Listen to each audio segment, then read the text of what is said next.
O tráfico de mulheres para fins de exploração sexual, ele escancara essas duas frentes. A frente de que o tráfico, ele já naturalmente tem como pressuposto a exploração do ser humano, a objetificação do indivíduo, da pessoa, e a monetização da exploração do corpo feminino dentro de uma sociedade patriarcal que nunca, desde o plano doméstico, nunca respeitou a integridade e a dignidade das mulheres desse grupo vulnerável. Importante lembrar que o tráfico de pessoas hoje é a terceira atividade econômica mais rentável em todo o mundo, né? Sendo superado apenas pelo tráfico de drogas, estando muito próximo, inclusive muita gente hoje acredita que o tráfico internacional de pessoas gera mais recursos econômicos do que o próprio tráfico de armas, porque arma você trafica uma vez. Bom, o tráfico de pessoas, na verdade, ele está relacionado ao aliciamento ou ao recrutamento, né, ao transporte de pessoas e a submissão dessas pessoas a uma condição de exploração. Isso pode ser feito, né, à força, mas também pode ser usado ali como meios de iludir, né, como formas de ilusão, de iludir a vítima. E aí, o que também caracteriza essa frente, né, da retirada da pessoa do lugar em que ela se encontrava, para que o tráfico realmente seja configurado, é também essa condição exploratória do indivíduo. O que acontece no caso da pandemia, que criou essa vulnerabilidade muito rápida? Muitas pessoas perderam emprego, segmentos estão estagnados, o risco de determinadas pessoas caírem na questão do tráfico de pessoas é muito grande, né? Porque tem a vontade do explorador, né, do criminoso, e tem a vulnerabilidade da vítima. Então, o cenário atual é preocupante pela diminuição de fiscalização e pela total precariedade que o país está e que vai estar nos próximos anos por conta da pandemia, né? O tráfico internacional, que é o que acaba que tem mais visibilidade, mas existe um tráfico interno também, que é muito presente, né? Menina que sai do interior, que vai para a capital. Das denúncias recebidas de tráfico interno entre os anos de 2017 e 2020, do Disque 100, 47% são de exploração sexual. Dessas, 85% das vítimas foram mulheres e meninas. Esses dados são do Relatório Nacional de Dados sobre Tráfico de Pessoas, do Escritório das Nações Unidas sobre Drogas e Crimes, com o Ministério da Justiça e de Segurança Pública. Mas quem são essas mulheres? Então, na verdade, não tem um perfil exato de vítima para tráfico sexual, né? Porque podem ser mulheres e meninas a partir dos 15 anos até uns 25, 30 anos, mas não dá pra gente caracterizar somente com aquele perfil estereotipado da mulher parecida com modelo ou com um corpo um pouco mais desenvolvido, porque existem também mulheres traficadas para outros fins que também envolvem a exploração sexual de alguma forma. O tráfico de pessoas ele é muito subnotificado, então a gente não tem, pelo base de dados oficiais, dados que a gente possa falar, olha, é esse o perfil. E a gente sabe que existe muita subnotificação, que as vítimas elas não buscam apoio, etc. Então é muito complexo da gente traçar assim, um perfil, sempre me preocupo com isso, da gente não criar estereótipos, porque eu entendo que o tráfico de pessoas ele está relacionado a uma questão básica de pobreza, de ausência de oportunidades de geração e renda. A vulnerabilidade social e econômica é responsável por 51% dos casos de tráfico de pessoas. Essa vulnerabilidade tem o rosto. 31,2% da população que está desempregada vive em alta ou extrema pobreza. Desses, 18% são brancos, enquanto 41,2% são pretos e pardos. Cada vez mais mulheres estão entrando nessa situação. O perfil de quem procura emprego há mais de 2 anos no Brasil é de uma mulher jovem e com baixa escolaridade. A cada 3 trabalhadores desempregados, 2 são mulheres. Metade das pessoas que estão desempregadas por muito tempo tem entre 17 e 29 anos, segundo dados do IBGE. A pobreza leva à vulnerabilidade, que deixa as pessoas sem esperanças e muito mais suscetíveis ao aliciamento ilusório. e seu chamado de abuso de posição de vulnerabilidade, segundo o Protocolo de Palermo, que é o principal instrumento global de combate ao crime organizado transnacional, incluindo o tráfico de pessoas, aprovado pela Assembleia Geral da ONU em 15 de novembro de 2000. E também está relacionada a diversas outras formas de vulnerabilidade, por exemplo, vulnerabilidade geográfica ou uma vulnerabilidade sentimental, porque se conecta e acha que está construindo um relacionamento romântico e, na verdade, se torna uma situação de exploração. Apenas no último ano, 2020, foram resgatadas mais de 900 pessoas vítimas do tráfico de pessoas no Brasil, nas suas mais variadas modalidades, principalmente laboral e exploração sexual, né? E nós sabemos que esse número ele é muito maior do que, na verdade, este que eu menciono, porque o tráfico de pessoas ele é um crime invisível, muitas vezes subnotificado, muitas vezes não reconhecido, às vezes a própria vítima não se reconhece como vítima, e mais do que isso, né? Nós não temos aí uma estrutura de fiscalização que seja mais eficiente e eficaz para conseguir também registrar novos casos. Mas como essas mulheres são traficadas?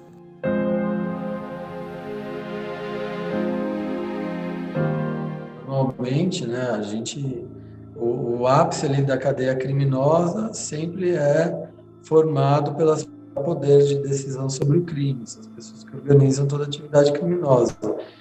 E elas tentam, de todas as maneiras, compartimentar cada célula criminosas abaixo dela, né? Então, tenta evitar que a polícia chegue até o ápice ali da cadeia criminosa, né? Então, se utilizam de laranjas, né, documentos falsos de outras pessoas para evitar serem rastreados, contas abertas em nome de laranja para que o dinheiro não possa ser vinculado a elas, né, o dinheiro com a atividade criminosa.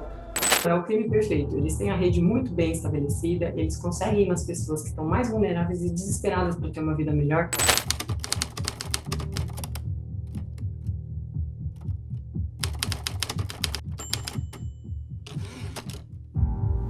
Tudo começou quando eu recebi uma proposta de um conhecido para trabalhar como doméstica em São Paulo. Na época eu nem hesitei, porque eu cresci sabendo que as melhores oportunidades estavam no Brasil. A gente escutava muito isso. E como eu precisava de dinheiro, eu achei que era um sonho se tornando realidade. Quanta ilusão. Era uma terça quando eu desembarquei em São Paulo. O rapaz que intermediou a minha ida disse que não poderia me pegar no aeroporto, mas que outra pessoa ficaria responsável por me receber. Eu achei estranho. Aliás, eu lembro que quando eu bati o olho naquele homem, eu senti uma coisa que eu não consigo nem explicar. Quando eu cheguei no apartamento, eu fui direto tomar um banho e me ajeitar, porque eu estava bem cansada da viagem e eu achei que aquele homem ia embora. Mas quando eu abri a porta do banheiro, eu levei um susto. Ele estava me olhando de um jeito perverso. Depois disso, eu não lembro de mais nada.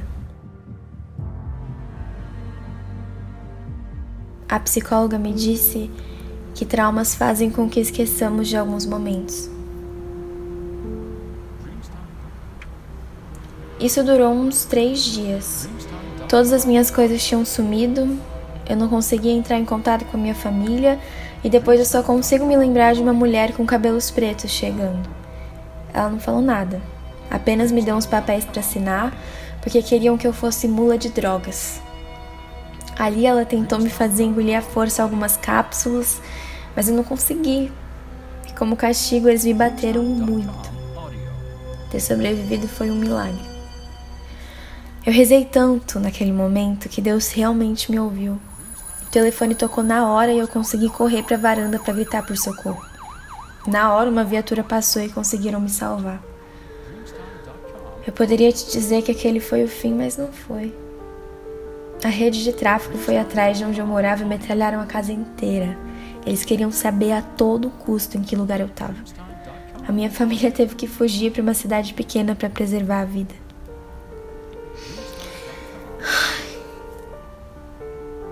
Eu ainda tenho medo.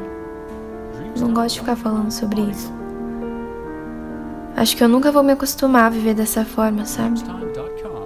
As lembranças custam a ir embora. Eu tento viver uma vida normal, mas como que se vive normalmente com tanto medo? Eu também não sei.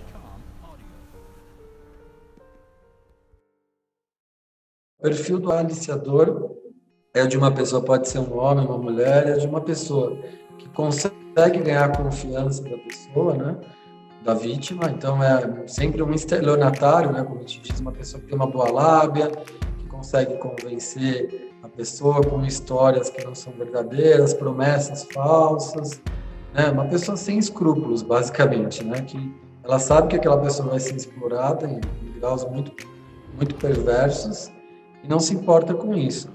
Contato preliminar com a vítima e sua família para seduzir tanto a vítima quanto a família a respeito da possibilidade de ter um ganho, um ganho financeiro significativo, uma qualidade de vida melhor, eventualmente fazer uma carreira. Então, o primeiro passo na cabeça da vítima, bastante importante, é a sedução.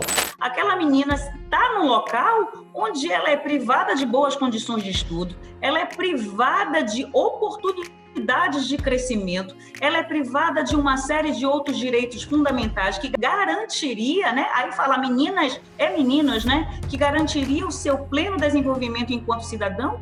A menina, ela mora no interior, ela tem uma limitação de visão de mundo ainda, né, por ser jovem, normalmente são mulheres mais jovens que são utilizadas também para isso, e aí ela se vê encantada por aquilo.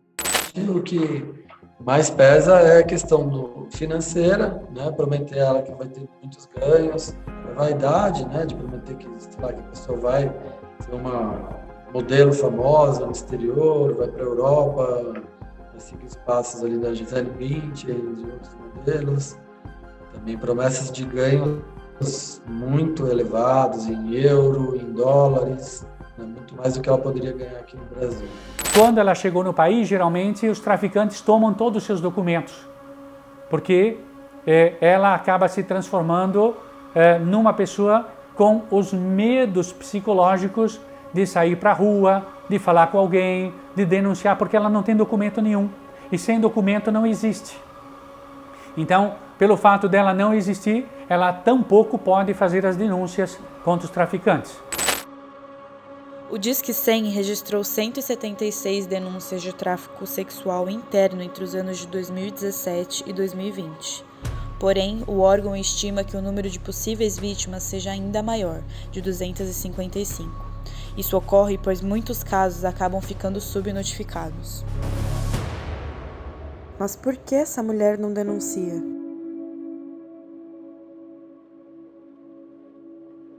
A pessoa não precisa estar amarrada, não precisa estar em cárcere. Aliás, a maioria dos casos, a pessoa não está em cárcere.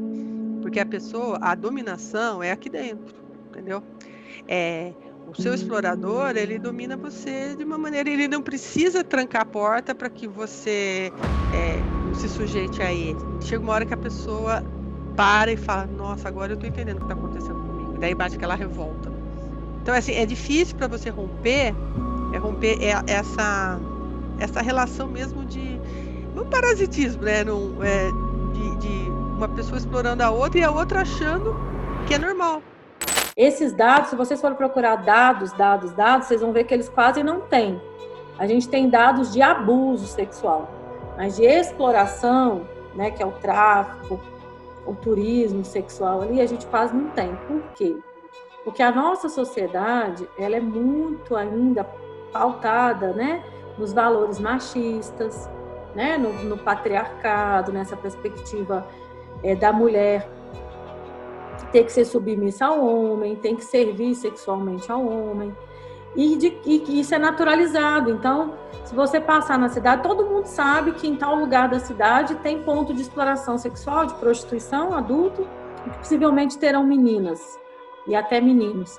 Mas ninguém denuncia, porque parte do princípio de que a menina está lá porque ela quer, porque ela é sem vergonha, porque ela não quer trabalhar, porque ela não quer estudar, né?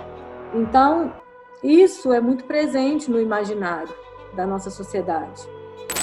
Na verdade, eu acho que a pessoa não se vê como vítima, porque, primeiro, ela está tendo uma oportunidade que ela não tinha antes. Então, para ela acreditar numa proposta tão enganosa, significa que a realidade dela não estava legal para ela, ela não estava satisfeita com o que ela tinha.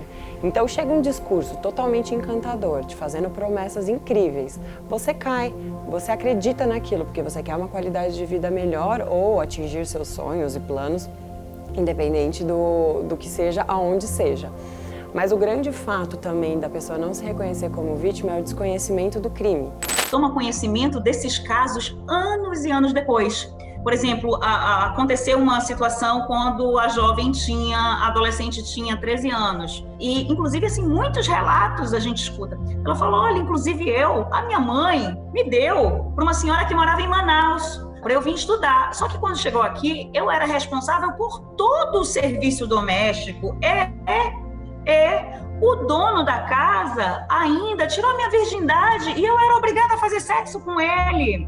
Só que eu tinha vergonha de voltar para minha comunidade. Como que eu ia ser aceita na minha comunidade? E eu me sujeitei àquilo e fiquei lá. Só que eu achei que aquilo acontecia com outras meninas, porque foram muitas outras meninas que foram da minha cidade. E quando eu comentava com alguém, a pessoa falava, isso aconteceu comigo e eu não morri. Logo, você vai sobreviver. Então, assim, essas pessoas demoram anos para se reconhecer que elas foram vítimas de uma prática delituosa e assim você tem notícia. Subnotificado vai ficar com toda certeza. Mas então, quem deveria estar protegendo essas mulheres? No Brasil, a pergunta que se faz é o quanto se quer combater realmente o tráfico de pessoas. E aí a gente pergunta quanto é investido para combater o tráfico de pessoas.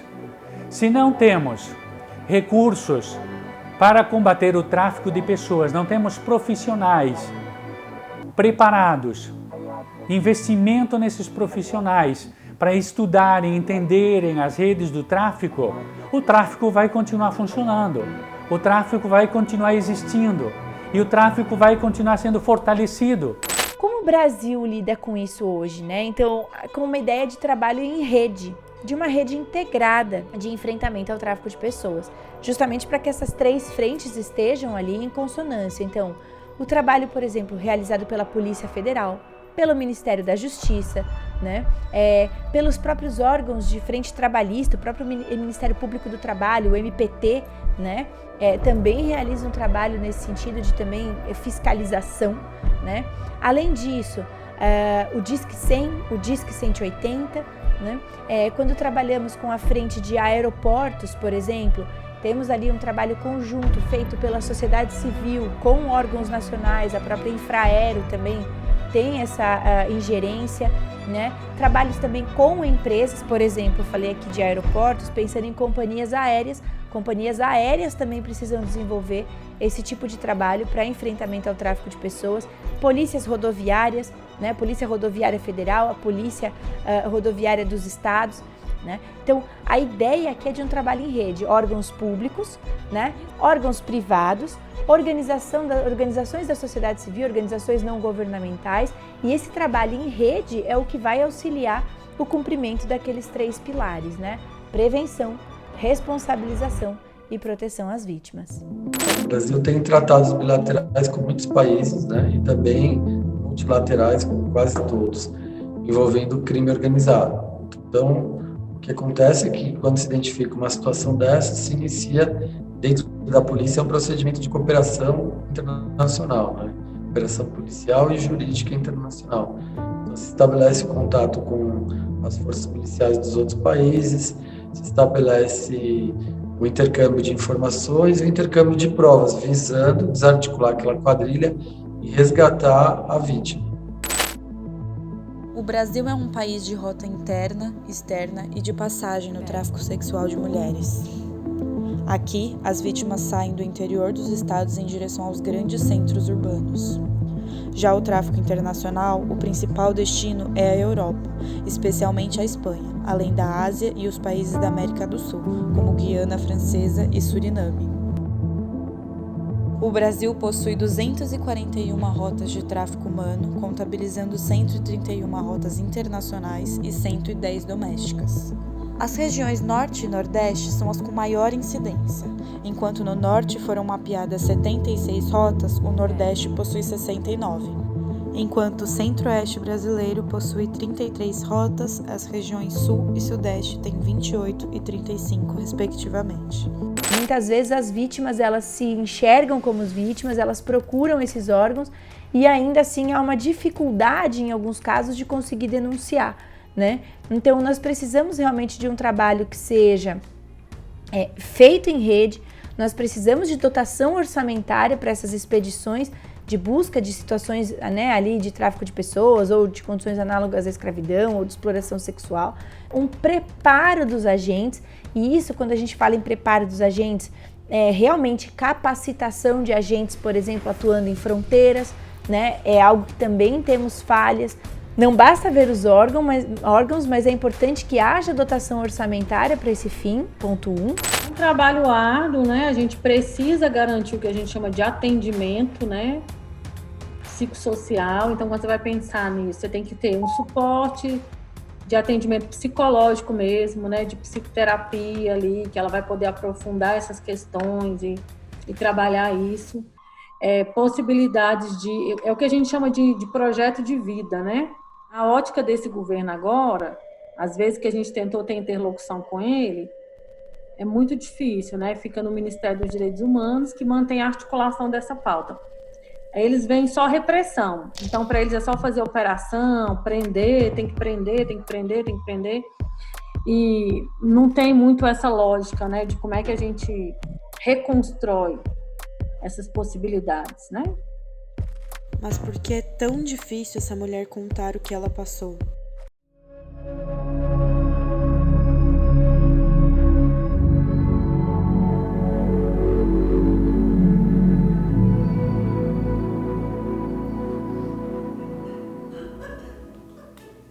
As pessoas acham que quando ela foi resgatada, que já passou e que não vai acontecer mais nada, que ela está fora de risco, não é aí que para a história dela. A história dela, ela tem continuidade. Ela tem nome, ela tem sobrenome, ela tem vida. E aí, esse trauma não atinge só ela, atinge a família dela. Atinge o que ela tem mais de precioso, que é a família, que são os filhos, os pais. E isso é a causa da grande dor dessa pessoa. E a gente vê como a violência sexual, se é por meio do tráfico, da exploração ou do abuso, né, ela deixa marcas muito profundas, né? Ela dá uma dilacerada na identidade dessa pessoa, né? Então, a forma como a pessoa se constrói, né, enquanto sujeito, a sua identidade de mulher, né, fica muito, assim, desfacelada, destruída, é muito louco isso. Então, muitas vezes a mulher tem 30, 40 anos, ela está presa lá naquela violência sexual lá da adolescência, né? E elas usam muita droga por isso também, né? A droga é muito presente nesse universo, porque é uma forma de anestesiar e elas darem conta de lidar com tudo isso. São pessoas que desenvolvem sintomas de ansiedade, depressão, a própria dependência química é muito presente, muito, muito mesmo.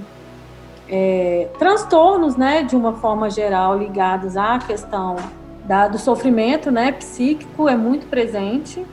Também tem as infecções sexualmente transmissíveis, né, a gente já teve várias situações também com sífilis, HIV, né, são as doenças sexualmente transmissíveis, muitas vezes a gravidez, e aí acaba se colocando, né, em situações de aborto, que, né, trazem ali prejuízos para a saúde também, porque são feitos de forma clandestina. Mas por que o corpo dessas mulheres é traficado? Tem sim uma relação muito próxima, infelizmente, da objetificação da mulher com o tráfico de pessoas para fins sexuais. E existe, na minha concepção, existe dois pontos de vista importantes. Um é esse mundo machista que realmente utiliza o corpo da mulher como se fosse dele. Então, ele acha que se ele tem o poder de compra, ele pode comprar aquele corpo e usar da forma que ele bem entender. E também tem um segundo ponto, que são meninas desde pequenininhas crescendo num mundo em que é estimulado que elas se tornem mulher cada vez mais rápido. E elas começam a construir uma imagem de que se elas puderem usar o próprio corpo em favor delas, isso vai ser melhor. Parece que o caminho fica um pouco mais curto para elas alcançarem alguns objetivos delas. Então, infelizmente, a mentalidade do mundo torna essas pessoas mais vulneráveis e doentes a ponto de achar que é bacana elas usarem o corpo para benefícios maiores. A objetificação do corpo da mulher começa com a Revolução Neolítica, com o sedentarismo, com a construção justamente dessa ideia de patriarcado, que é a divisão sexual do trabalho, que é algo que atravessa a experiência da humanidade há pelo menos 4 ou 5 mil anos.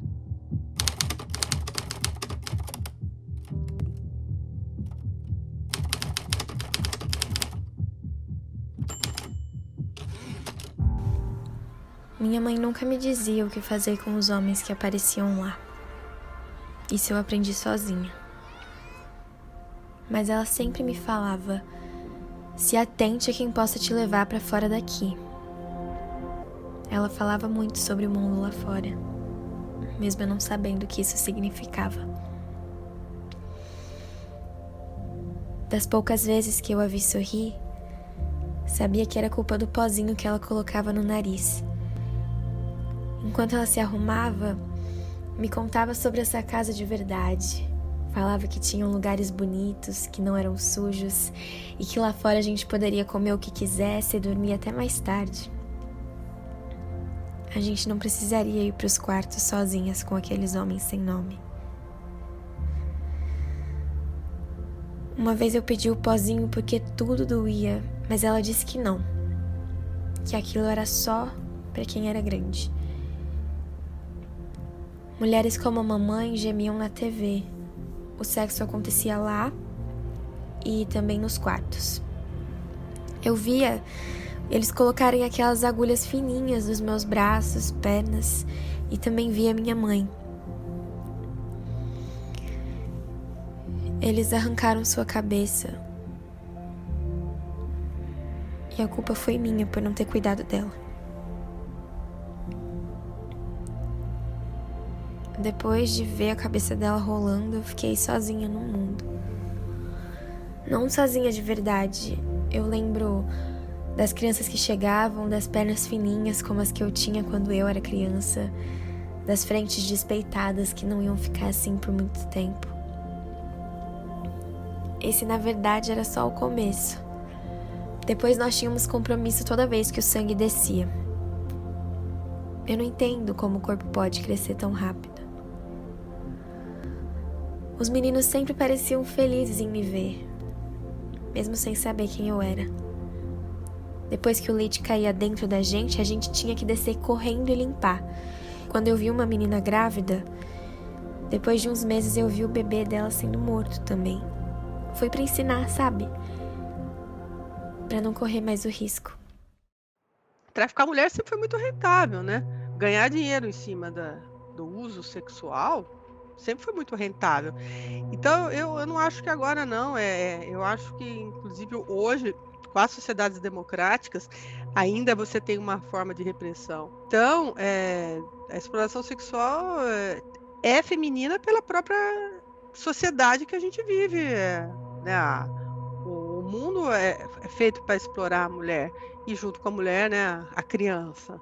Hoje em dia, né, e a pornografia como um todo, né, não julgando, nem colocando nenhum critério ético, nenhum critério moral, ela coloca as pessoas como substituíveis, né, como o belo extremo consumível. Então, com toda certeza, a erotização, essa facilidade, essa troca, esse consumo imediato do corpo, né? Deixando de considerar o ser humano como um ser holístico, cheio de dignidade, de pessoalidade, e considerar aquilo como um objeto consumível, com toda certeza influencia diretamente, sim, na quantidade de pessoas que são traficadas para fins de exploração sexual. E uma coisa assim é muito fato, só se trafica porque tem comércio. Depois de uns anos, eles me disseram que eu parei de render e não fez sentido pra mim. Eu tinha o mesmo corpo daquelas mulheres que eu imitava, só que eu podia jurar que eu era mais nova. Como é que elas podiam continuar ali e eu que tinha que ir embora? Quem dera eu tivesse ido embora. Lá na vila a gente tem um esquema de revezamento. É tipo fazer uma fila e cada homem leva 2 ou 3 meninas como eu. E eu fugi. Eu fui sorrateira, pulei da janela, saí correndo o mais rápido que eu pude. Foi meio estranho, parecia que tava tudo borrado. Até que a voz da minha mãe surgiu. Posto de gasolina. Encontrar um posto de gasolina. E eu cheguei no posto desesperada, eu não sabia em quem confiar. Mas eu vi um moço de roupa toda igual. Talvez estivesse de uniforme. Aí eu falei tudo pra ele, eu contei tudo, pedi ajuda. Eu nem sei muito bem o que eu disse, nem qual era o problema. Mas eu fiquei muito feliz quando ele não me fez tirar a roupa ou dar uma voltinha. Na verdade, ele parecia mais assustado com as agulhas que eu tinha no corpo do que qualquer outra coisa. Foi então que ele me levou para um hospital. As pessoas que se chamavam de médicos perguntavam se podiam tocar em mim, me explicavam que precisavam tirar aquelas agulhas para o meu bem.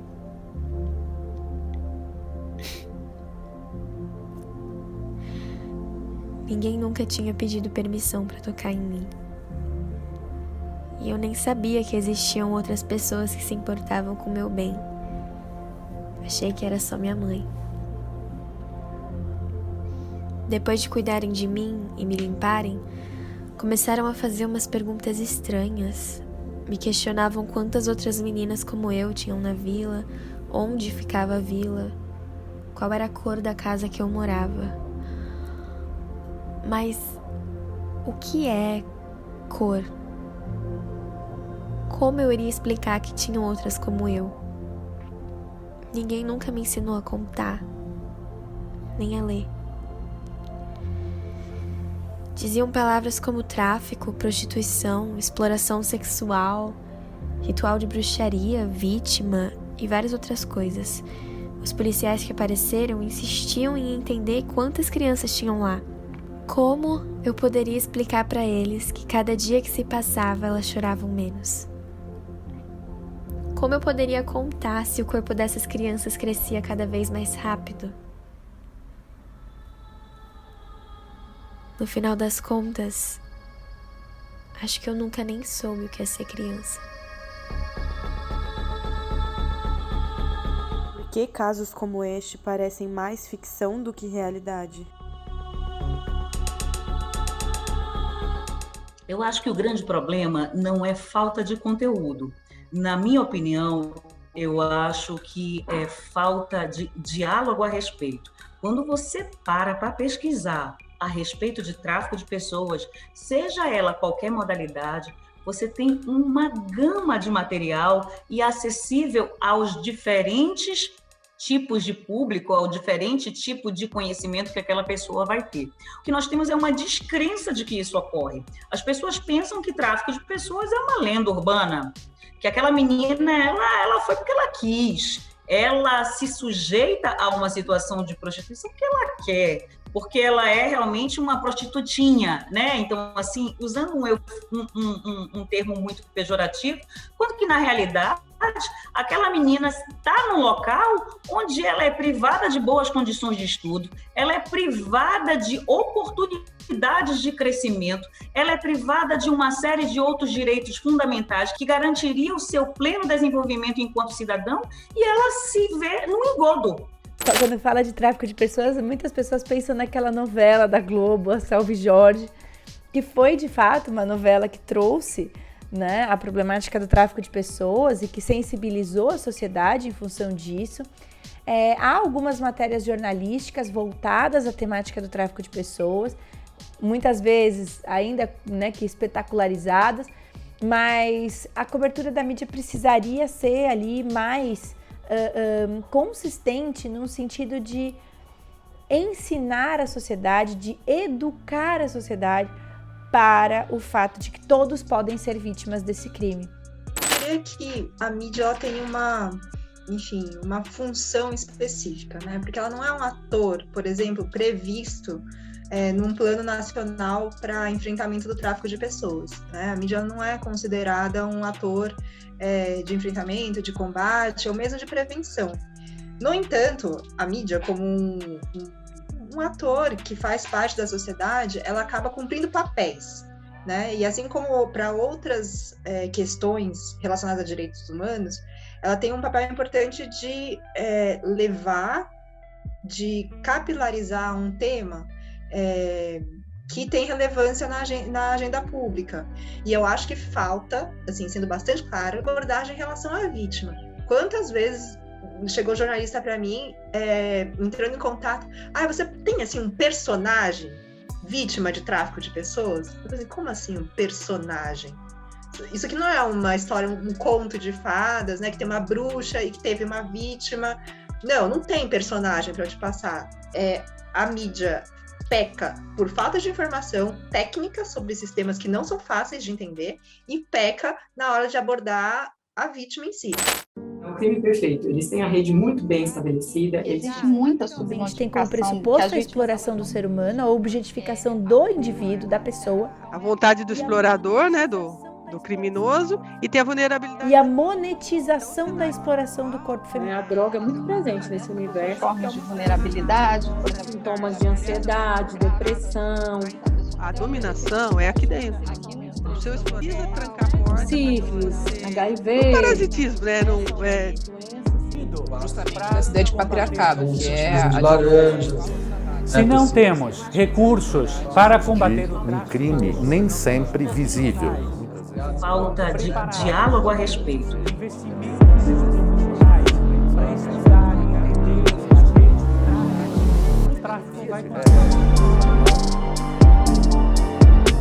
Que tipo de trabalho eu estou consumindo? Exemplo, eu vou consumir uma determinada roupa que eu sei que foi produzida com mão de obra análoga à escravidão. Eu sei que na maior parte dos casos de condições análogas à escravidão, a pessoa foi traficada antes. Eu estou fazendo o quê? Eu estou financiando, ao comprar isso, eu estou financiando o tráfico de pessoas. Estou financiando a escravidão moderna. Essa pessoa que consome pornografia, que compra esses vídeos, que acessa esses vídeos, ela está consumindo o tráfico de pessoas, ela está consumindo o quê? Consumindo a exploração. Se nós conseguíssemos trazer essa consciência para a sociedade de que se só existe esse tipo de produto porque há quem compre, e somos nós que compramos nessa sociedade, né? Esse tipo de autoconscientização também já faria com que muitas das situações de tráfico de pessoas e de escravidão moderna deixassem de existir.